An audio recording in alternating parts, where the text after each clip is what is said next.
Welcome to the Roy Morgan Weekly Update.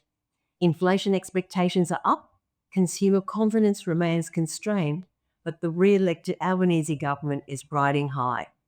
The new federal parliament sat for the first time last week, and Labor's record-breaking majority, holding 94 seats out of 150 in the House of Representatives, was on full display, with the party holding more than twice as many seats as the LNP coalition.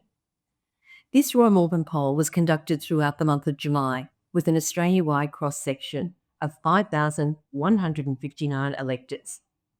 Two-party preferred support for the ALP was at 57%, well ahead of the coalition on only 43%, virtually unchanged from the last Roy Morgan poll released at the end of June. In the month of July, primary support for the Labor Party was at 36.5%, clearly ahead of the Liberal National Coalition on 31%.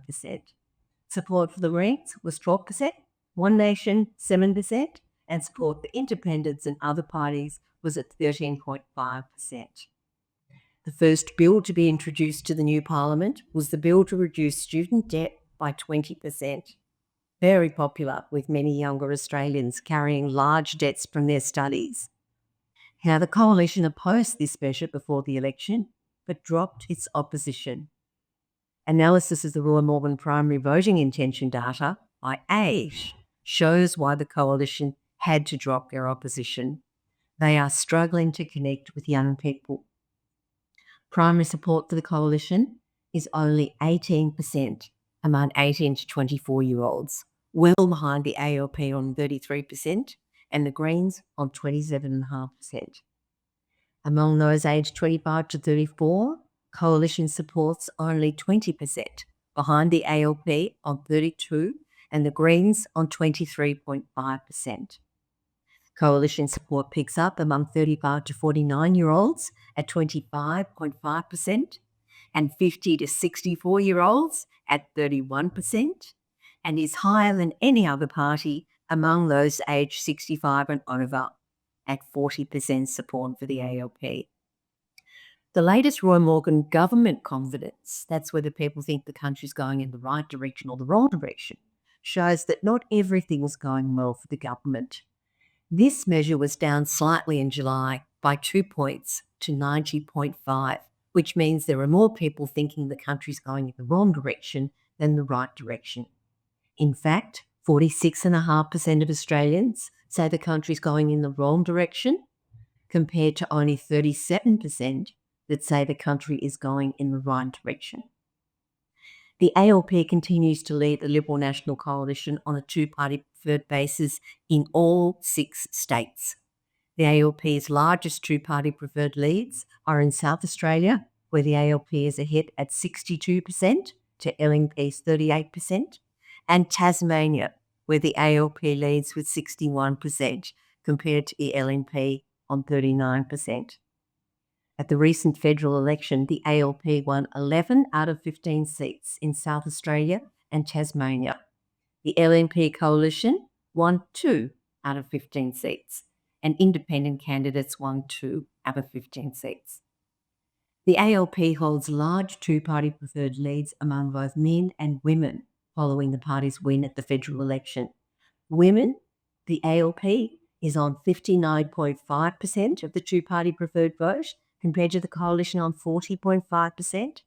For men, the ALP is on 54.5% and the coalition on 45.5%.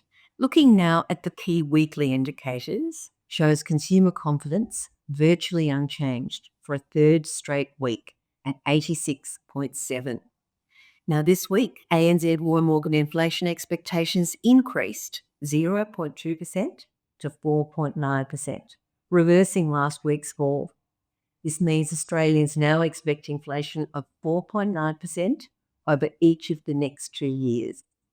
Inflation expectations are now just above the average of the last 15 years, which was 4.8%. And now we look at the electricity market. New data from Roy Morgan shows that improvements in the Net Promoter Scores, or NPS, of electricity providers this year have correlated with a clear drop in switching. Looking at the long-term picture, between 2022 and 2024, falls in NPS for electricity providers had correlated closely with sustained rise in switching behaviour. After reaching a peak of -7 in the year to March 2022, NPS for electricity providers fell consistently over the next 2 years as surging electricity prices and cost of living concerns faced many Australians. The NPS of electricity providers hit a low of -13 in the year to June 2024. But since that low point a year ago, NPS have gradually turned around and have improved significantly so far this year. They're now at -8 in the latest figures to June 2025, indicating that Australians are now increasingly more likely to recommend electricity providers to their friends than they were a year ago. Of course, that negative sign in the -8 means there are more detractors than promoters in this market. And the switching of electricity customers was on a steady increase from 2021 to 2024. In fact, there was an increase of 4 percentage points. That's around 500,000 customers. However, since this peak, switching behaviour has now declined through the early months of 2025 as inflationary pressures have receded, with 16% of electricity customers switching in the year to June 2025. That's a drop of 2 percentage points from late last year. For more in-depth data on the trends in NPS and switching behaviour in the Australian electricity market, visit the Roy Morgan website. And that's a wrap. Thanks for your interest in Roy Morgan's latest results. For more detail on the topics covered in this video, head to the Roy Morgan website. And I'll be back next week to bring you the latest data for consumer confidence, inflation expectations, and the latest voting intention from New Zealand, along with some other key indicators. Thanks for listening.